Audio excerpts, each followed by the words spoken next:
اللہ کے پیغمبر نے صحابہ کو حکم دیا تھا کہ مکہ کو چھوڑ کر مدینہ ہجرت کریں، تو ان صحابہ کرام نے اپنے فصل پکے ہوئے باغات بھی چھوڑ کر ان نے مکہ کو چھوڑ کر مدینہ کی طرف چلے گئے تھے۔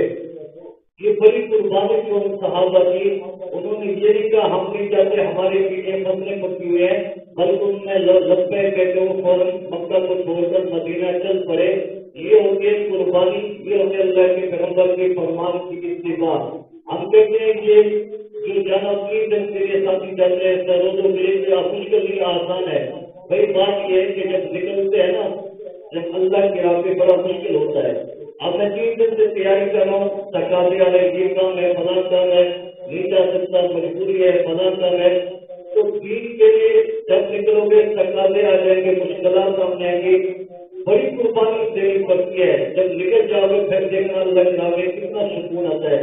تو اس لیے سوچ رہا تھا کہ اب گھر سے تقاضے ہیں، اپنے معاملات سامنے ہیں، دل نہیں کر رہا جانے کو، تو جب یہ بات یاد آتی ہے کہ صحابہ کرام نے اللہ کے پیغمبر کے فرمان پر کیسے فصل پکڑیوں کو چھوڑ کر چل پڑے تھے مدینہ، انہیں لبیک کہہ کر چل پڑے تھے، سب کو چھوڑ کر چلے گئے تھے۔ یہ ہوتی ہے اصل قربانی، یہ اللہ کے راہ میں نکلنے کی قربانی۔ تو اس لیے ہمیں بھی چاہیے کہ اللہ کے راہ میں قربانی کیا کرے، اللہ کے راستے پر نکلے کرے۔ اللہ کے راستے میں نکلیں گے تو آخرت بن جائے گی، یہ جہان بھی بن جائے گا، آخرت والا جہان بھی بن جائے گا۔ تو اس لیے آج شام کو میری بھی تیاری ہے، 3 دن کے لیے چلا جاؤں گا اجتماع میں، تو اس لیے 3 دن کے بعد پھر واپس ہوں گا۔ تقریباً صبح والدن تو پیچھے میرا ایک بھائی ہے وہ نماز رات پڑھاتا رہے گا، اور جمعے کے دن بھی بھائی میرا آئے گا، وہ جمعہ بھی پڑھے گا۔